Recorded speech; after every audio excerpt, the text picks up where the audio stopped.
Yo, what is up, everybody? Boy Soresco. Again, another short horror story for you guys. This one is titled Dagon, written by H.P. LoveCraft.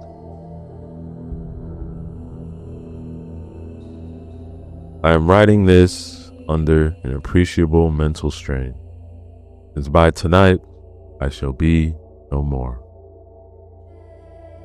Penniless, and at the end of my supply of the drug which alone makes life endurable. I can bear the torture no longer. I shall cast myself from this garret window into the squalid street below. Do not think from my slavery to morphine that I am a weakling or a degenerate. When you have read these hastily scrawled pages, you may guess, though never fully realize, why it is that I must have forgetfulness or death. It was in one of the most open and least frequented parts of the broad Pacific that the packet of which I was supercargo fell a victim to the Germans' derader. The Great War was then at its very beginning, and the ocean forces of the Hun had not completely sunk to their latter degradation, so that our vessel was made legitimate prize, whilst we of her crew were treated with all the fairness and consideration due us as naval prisoners. So liberal, indeed, was the discipline of our captors, that 5 days after we were taken, I managed to escape alone in a small boat with water and provisions for a good length of time. When I finally found myself adrift and free, I had but little idea of my surroundings. Never a competent navigator, I could only guess vaguely by the sun and stars that I was somewhat south equator. Of the longitude, I knew nothing, and no island or coastline was in sight. The weather kept fair, and for uncounted days I drifted aimlessly beneath the scorching sun, waiting either for some passing ship or to be cast on the shores of some habitable land. But neither ship nor land appeared. I began to despair in my solitude upon the heaving vastness of unbroken blue. The change happened whilst I slept. Its details I shall never know, for my slumber, though troubled and dream-infested, was continuous. When at last I awaked, it was to discover myself half sucked to a slimy expanse of hellish black mire which extended about me in monotonous undulations as far as I can see, and in which my boat lay grounded some distance away. Though one might well imagine that my first sensation would be of wonder at so prodigious and unexpected a transformation of scenery, I was in reality more horrified than astonished, for there was in the air and in the rotting soil a sinister quality which chilled me to the very core. The region was putrid with the carcasses of decaying fish and of other less describable things which I saw protruding from the nasty mud of the undending plain. Perhaps I should not hope to convey in mere words the unutterable hideousness that can dwell in absolute silence and barren immensity. There was nothing within hearing and nothing in sight save a vast reach of black slime. Yet the very completeness of the stillness and homogeneity of the landscape oppressed me with nauseating fear. The sun was blazing down from a sky which seemed to me almost black, its cloudless cruelty, as though reflecting the inky marsh beneath my feet. As I crawled into the stranded boat, I realized that only one theory could explain my position.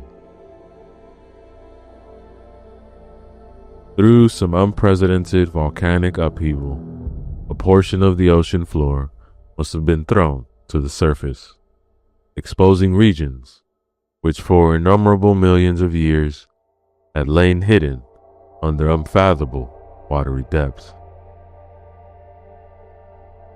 So great was the extent of the new land which had risen beneath me that I could not detect the faintest noise of the surging ocean. Strain my ears I might, nor were there any seafowl to prey upon the dead thing.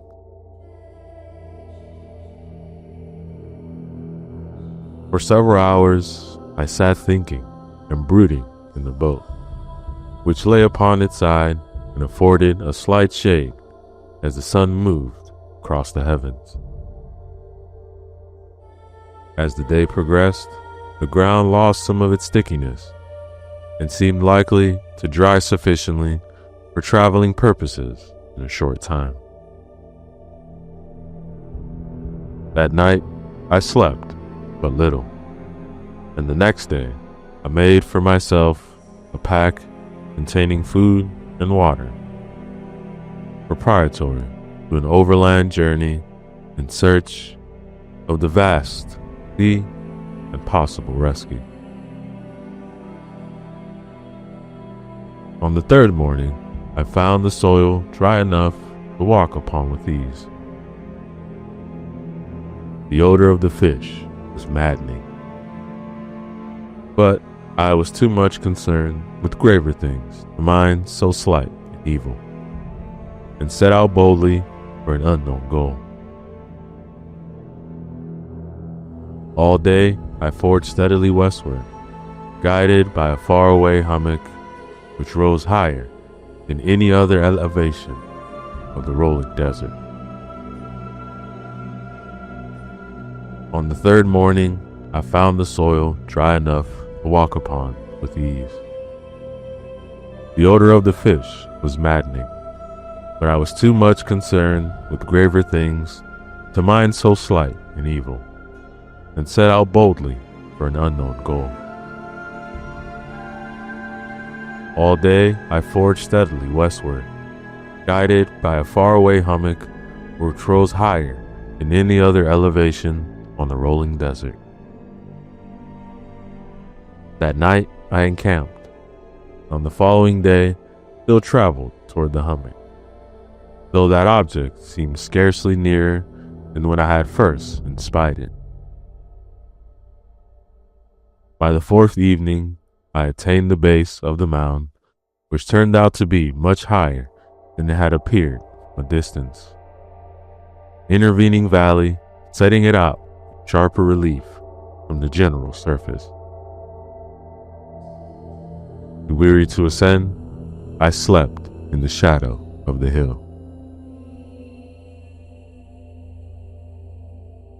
I know not why my dreams were so wild that night, but eerie the waning, and fantastically gibbous moon had risen far above the eastern plain. I was awake in a cold perspiration, determined to sleep no more. Such visions I had experienced were too much for me to endure again. And in the glow of the moon, I saw how unwise I had been to travel by day. Without the glare of the parching sun, my journey would have cost me less energy. Indeed, I now felt quite able to perform the ascent which had deterred me at sunset. Picking up my pack, I started for the crest of the eminence.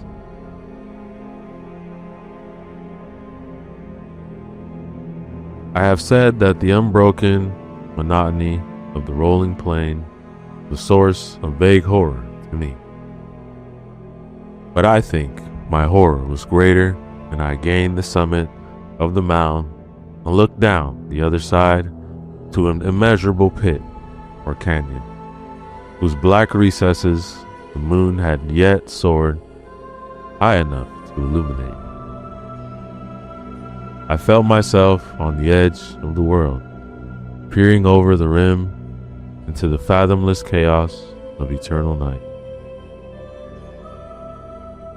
Through my terror ran curious reminiscence of Paradise Lost and of Satan's hideous climb through the unfinished realms of darkness.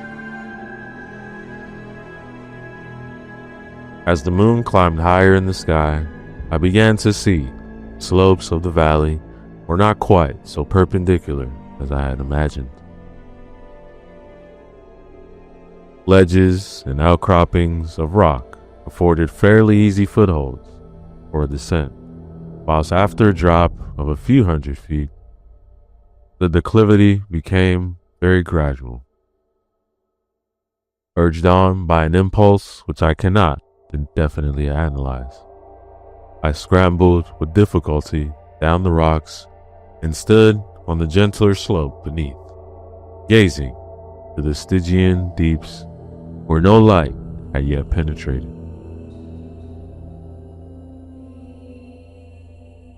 All at once, my attention was captured by a vast and singular object on the opposite slope, which rose steeply 100 yards ahead of me. An object that gleamed whitely in the newly bestowed rays of the ending moon. That it was merely a gigantic piece of stone, I soon assured myself, but I was conscious of the distinct impression that its contour and position were not altogether the work of nature. A closer scrutiny filled me with sensations I cannot express. For despite its enormous magnitude and its position in abyss that yawned at the bottom of the sea, the world was young. I perceived beyond a doubt that the strange object was a well-shaped monolith whose massive bulk had known the worship, perhaps the worship, of living and thinking creatures. Dazed and frightened, yet not without a certain thrill of the scientist's or archaeologist's delight, I examined my surroundings more closely. The moon, now near the zenith, shone weirdly and vividly above the towering steeps that hemmed the chasm, and revealed the fact that a far-flung body of water flowed at the bottom, winding out of sight in both directions, and almost lapping my feet as I stood on the slope. Across the chasm, the wavelets washed the base of the cyclopean monolith, on whose surface I could now trace both inscriptions and crude sculpture. The writing was in a system of hieroglyphic unknown to me, and unlike anything I had ever seen in books, consisting for the most part of conventionalized aquatic symbols such as fishes, eels, octopi, crustaceans, mollusks, whales, and the like. Several characters obviously represented marine things which are unknown to the modern world, but whose decomposing forms I had observed on the ocean risen plain.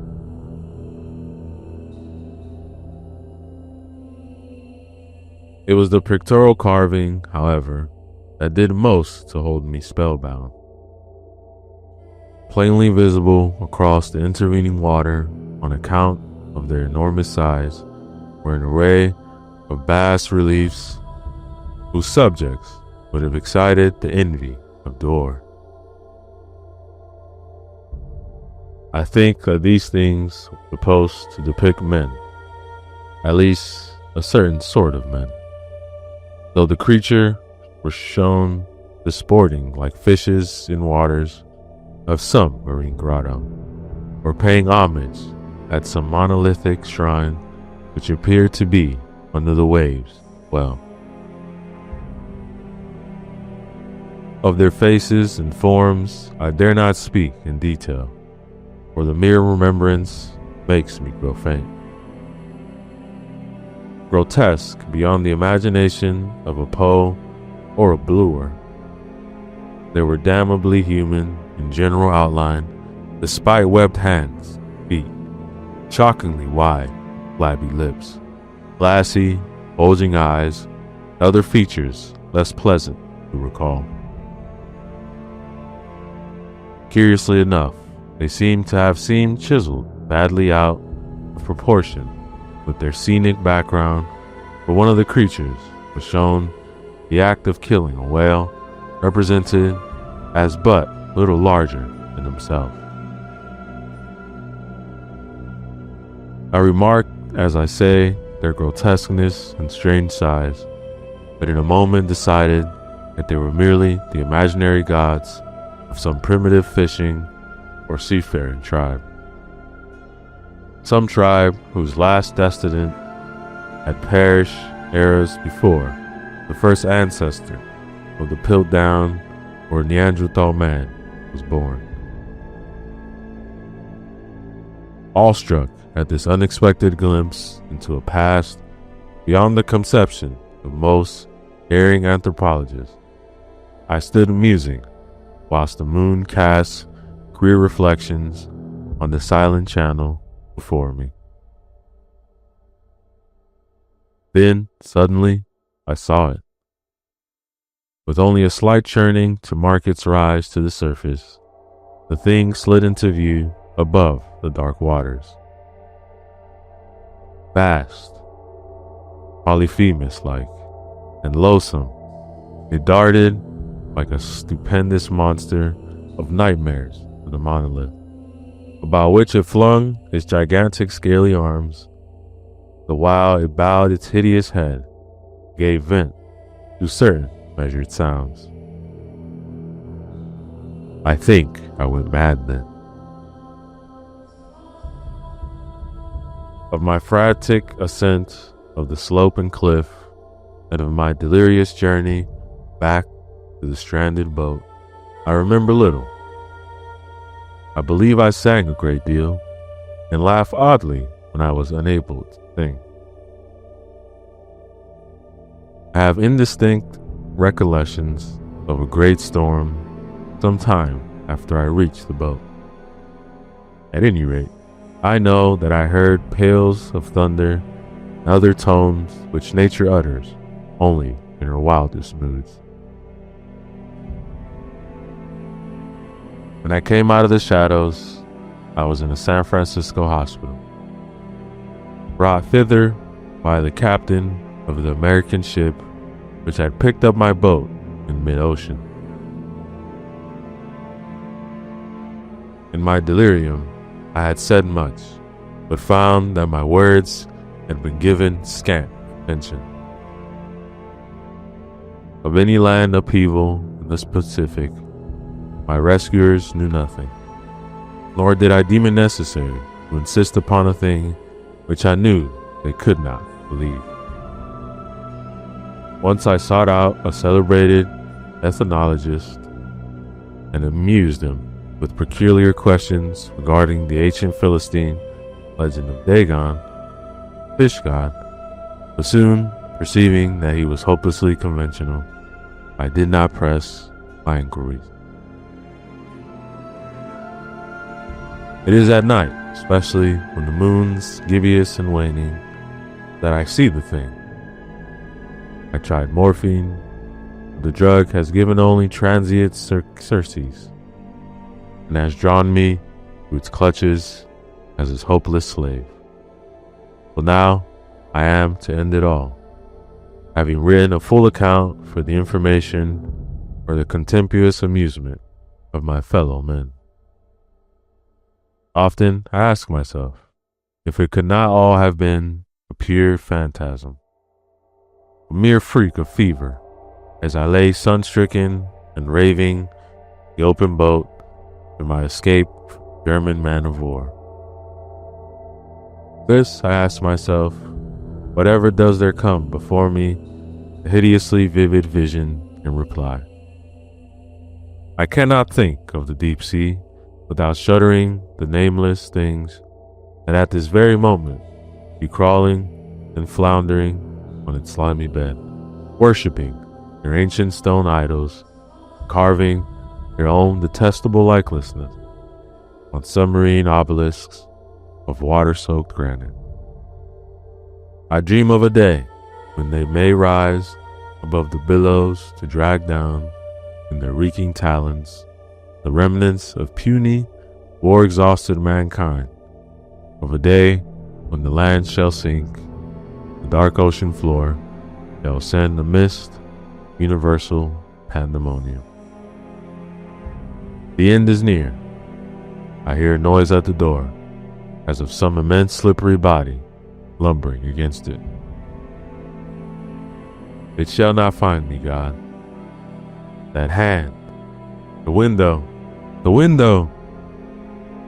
That, ladies and gentlemen, is the end.